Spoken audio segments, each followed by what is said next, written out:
Good Friday is a time of both sorrow and lament. Sorrow for what happened that first Good Friday, and lament because despite the presence of Christ with us today, we still continue to betray, deny, and crucify. Today, through the symbol of nails, we face the reality of what happened then and what continues to happen today. Let us join now as we prepare ourselves to worship. Good Friday is a difficult part of our faith. It is a day of shadows and death, a day when it seems like the sun will never shine bright enough or warm enough again. It is a day of pain and sorrow, a day when hope dies, when the world seems withered and barren. It is a hard story to tell, but we tell it. We will hear it, we will feel it, and we will share it. For it is our story, our hope, and our salvation. Let's join together in singing the first two verses of When I Survey the Wondrous Cross, number 149.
Listen now, as we hear again the story of that first Good Friday through the Gospel according to John, reading from the contemporary English version of our scriptures.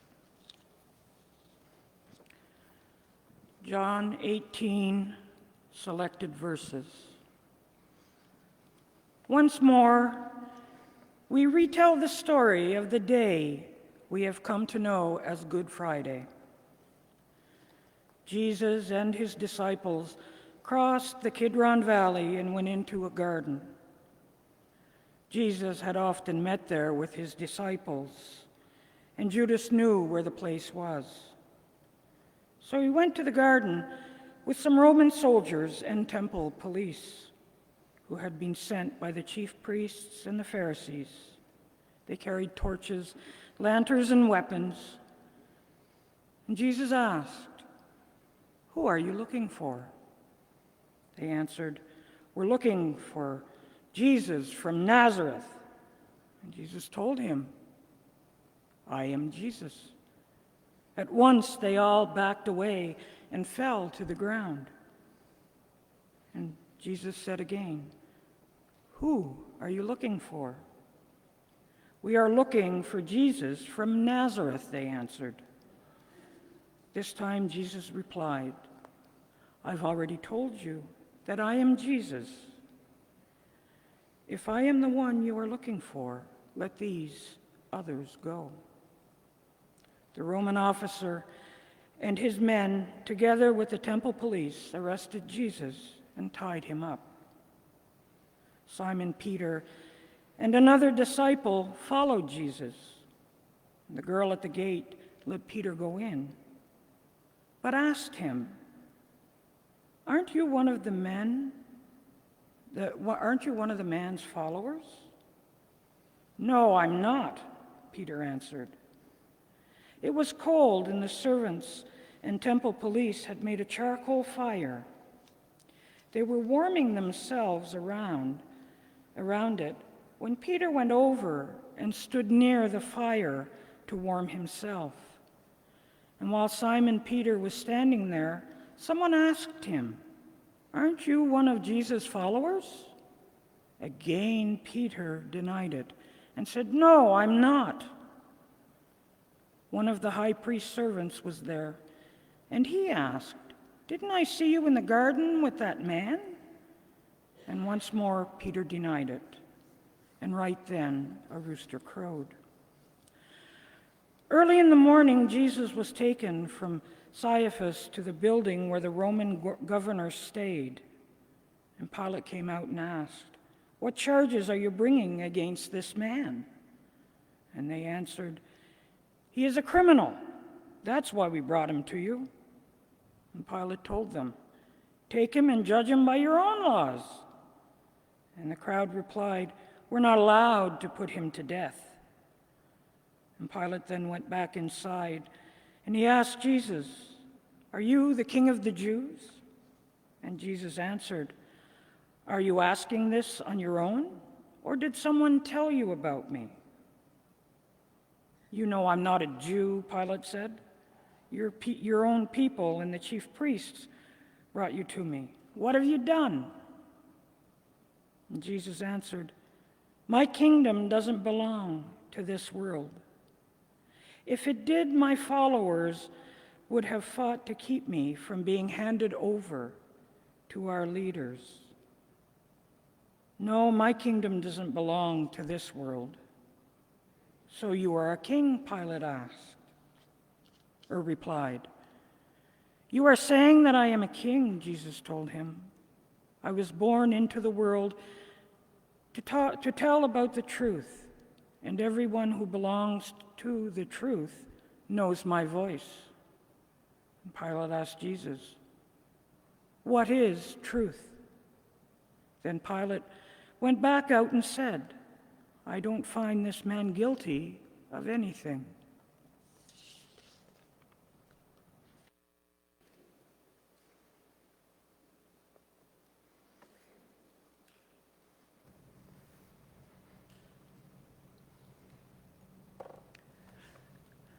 Let's stand and sing verses 3 and 4 of When I Survey the Wondrous Cross.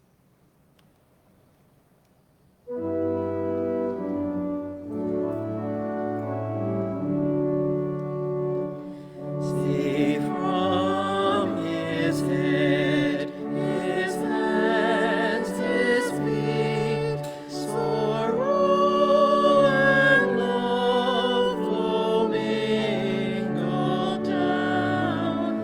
Did e'er such love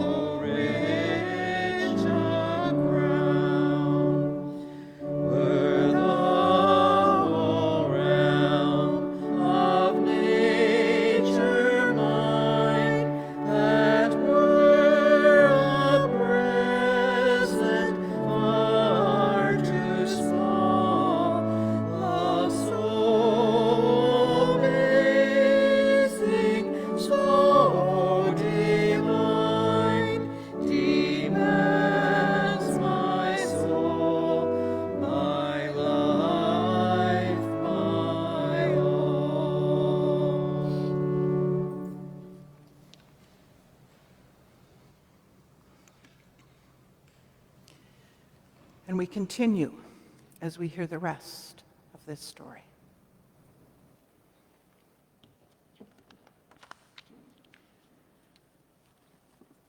John 19, selected verses. Then Pilate gave orders for Jesus to be beaten. The soldiers made a crown out of thorn branches and put it on Jesus. Then they put a purple robe on him. They came up to him and said, "Hail, King of the Jews!" They also hit him with their fists. At about noon on the day before Passover, and Pilate said to the crowd, "Look at your king. Kill him, they yelled. Nail him to the cross."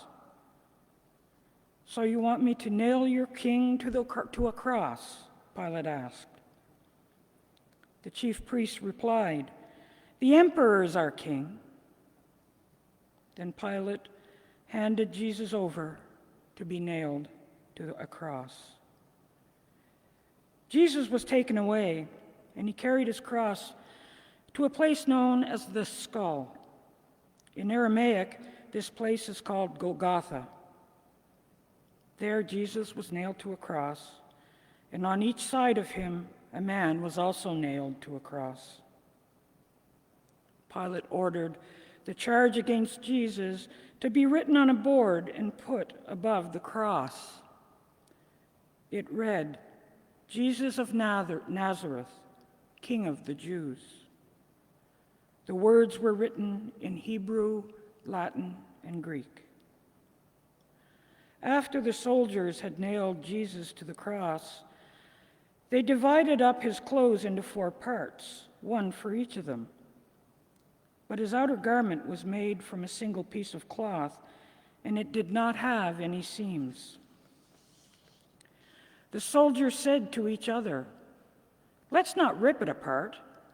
We will gamble to see who gets it." This happened so the scriptures would come true, which say, "They divided up my clothes,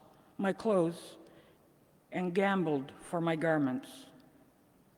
Jesus knew that he had now finished his work, and he said, "I am thirsty."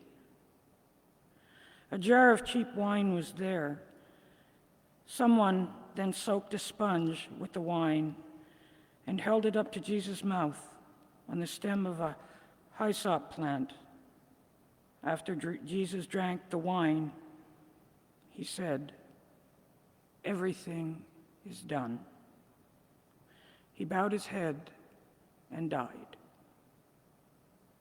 The next day would be both a Sabbath and the Passover. It was a special day for the Jewish people, and they did not want the bodies to stay on the crosses during this day. So they asked Pilate to break the men's legs and take their bodies down. The soldiers first broke the legs of the other 2 men who were nailed there.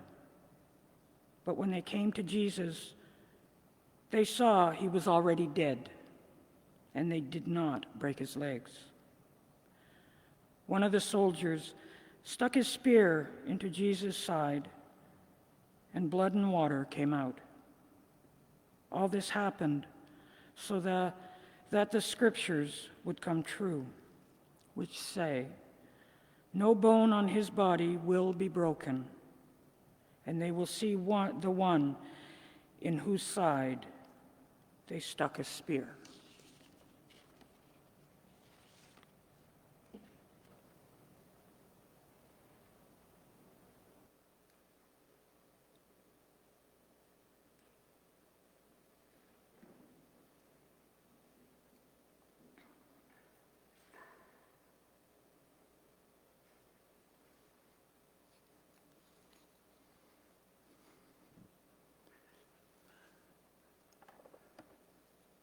How well we know the story.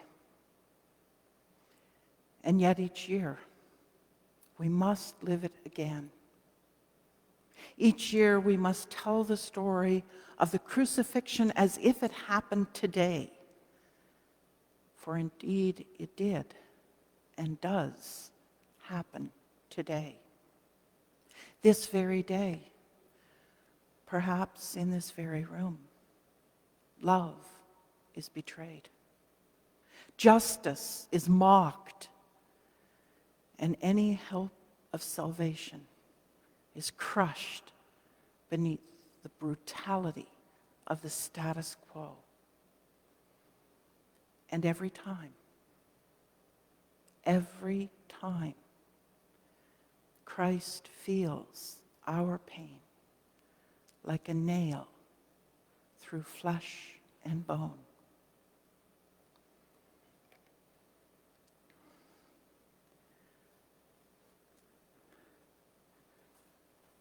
Judas knew where the place was. So he went to the garden with some Roman soldiers and temple police who had been sent by the chief priests and the Pharisees.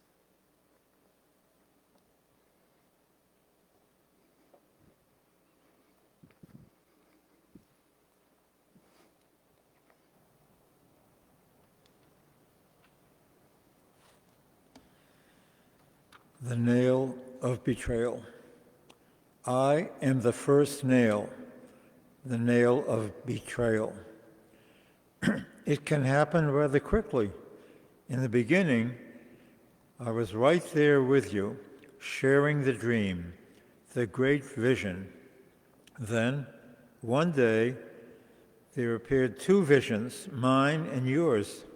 My vision is wonderful, exciting, bold and courageous.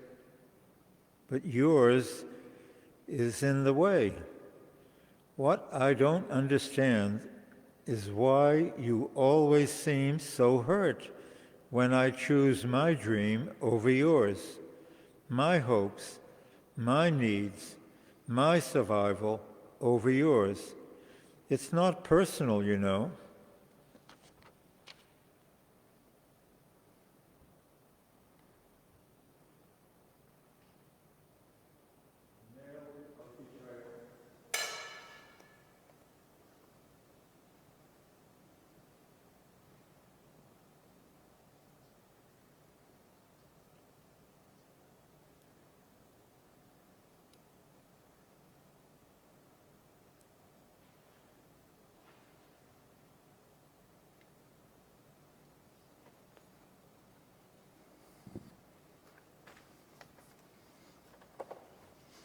Aren't you one of that man's followers? She asked.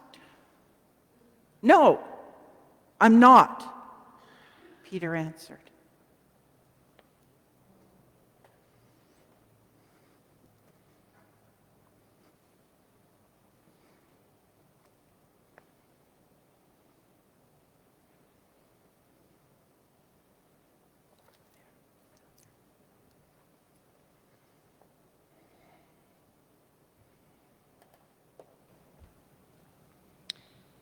I am the nail of denial.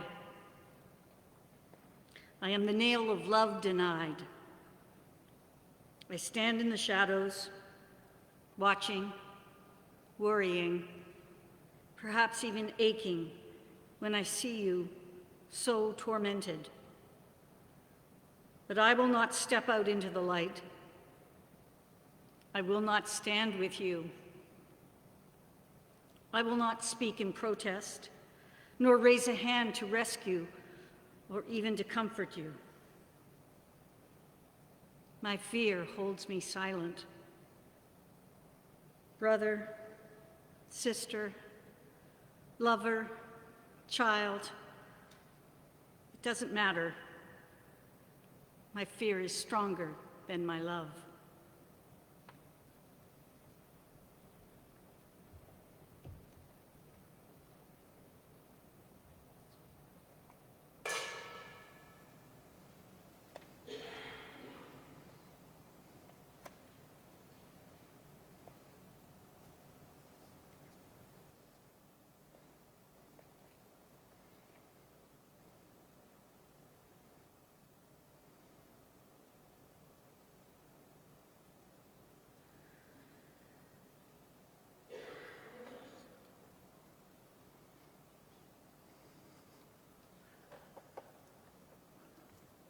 Pilate came out and asked them, "What are the charges you're bringing against this man?" They answered, "He's a criminal."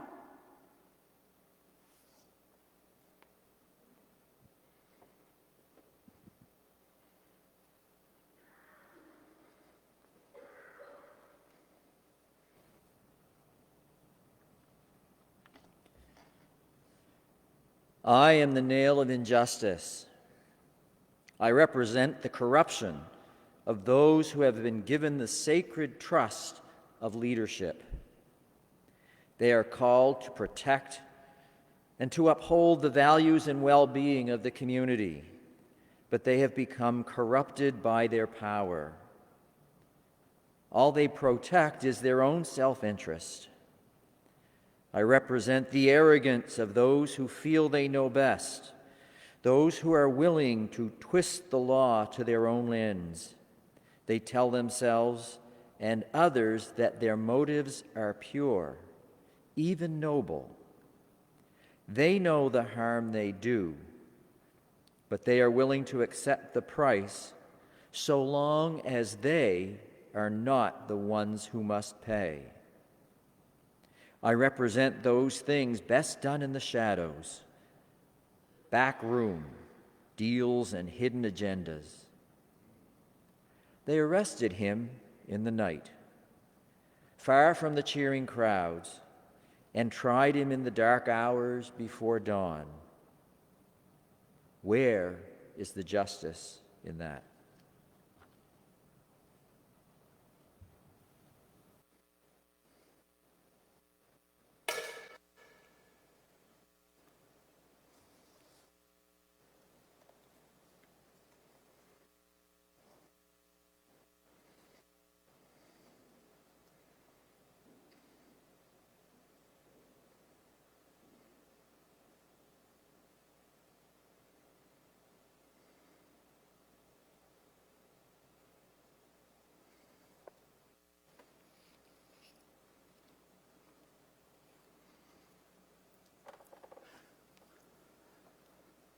Pilate said, "I don't find this man guilty of anything." But then Pilate handed Jesus over to be nailed to a cross.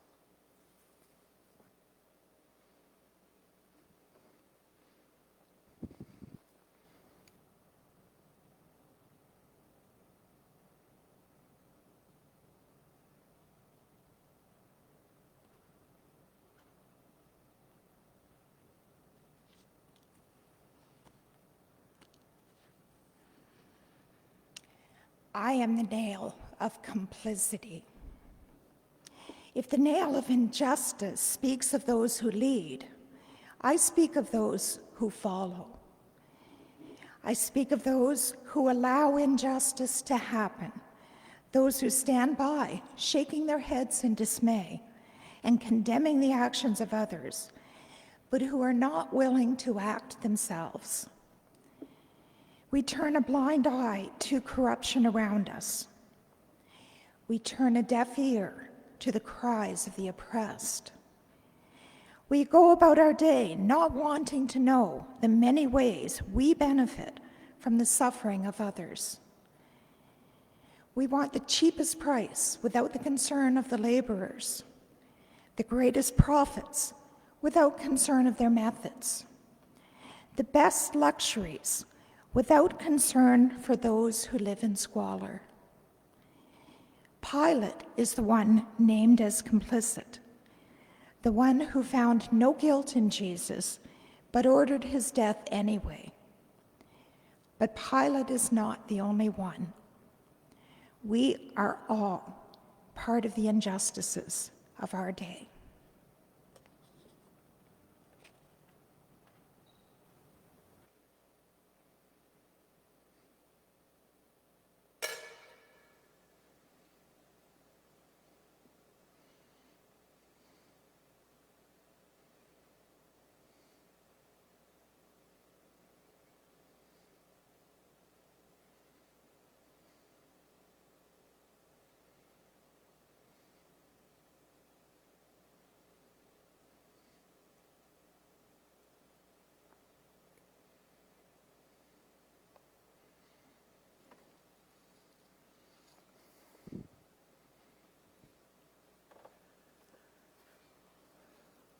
soldiers made a crown out of thorn branches and put it on Jesus.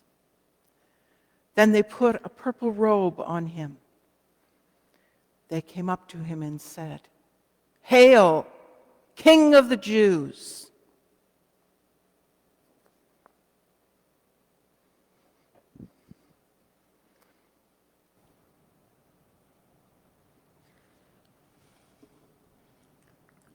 Two hands, 2 feet.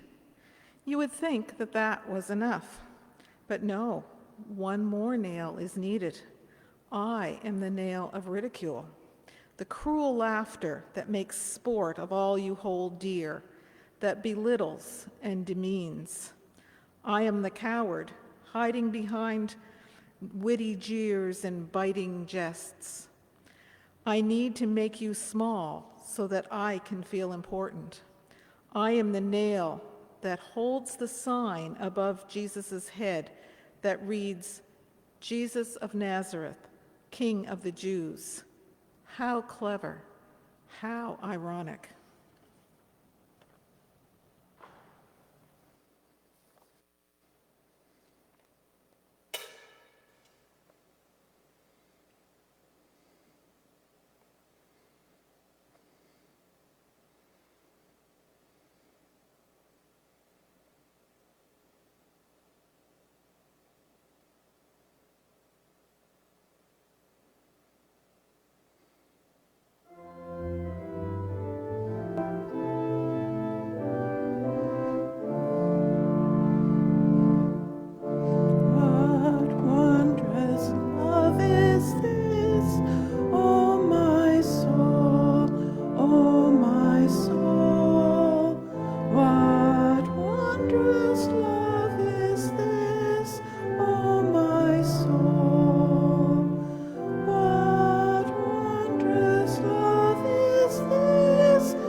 Let's join our hearts in prayer.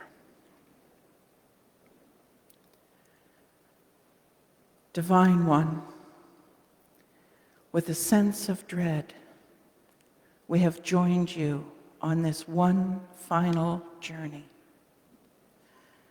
With disbelief, we have watched as those closest to you betrayed and deserted you, leaving you alone to face what was coming. With anger, we have seen the way you were treated by those in authority.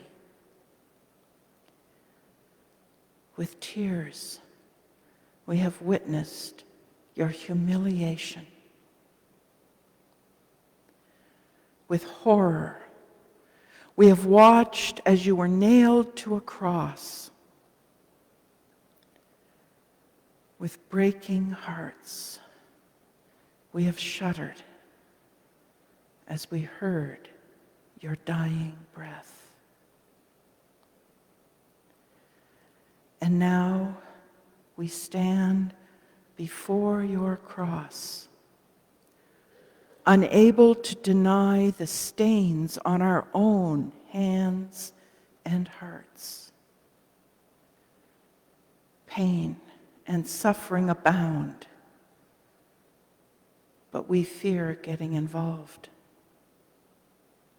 Abuse and hatred flourish, but we refuse to speak out, choosing instead to remain silent. Injustices multiply, but we do little or nothing in response. Power is abused over and over, but we claim we are helpless to change things. And so we stand before your cross, filled with fear, sorrow, horror, and shame. Don't leave us here, Holy One,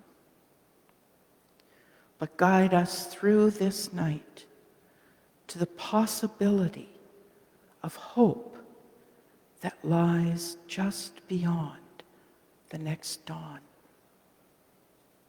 Amen.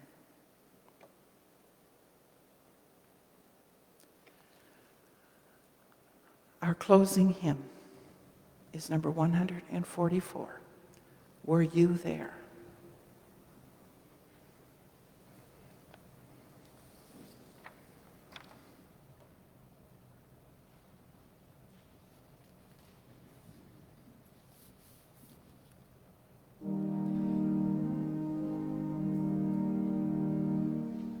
Were you there when they crucified my Lord?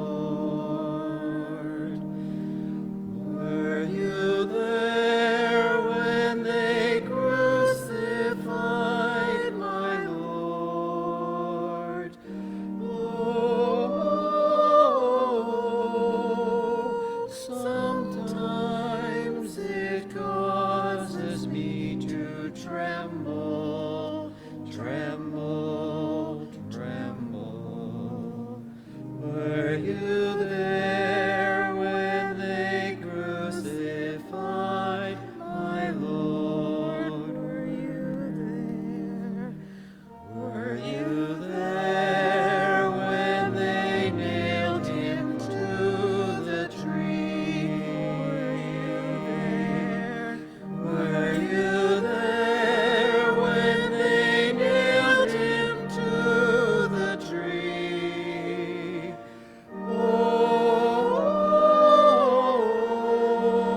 Joseph from Arimathea was one of Jesus' disciples.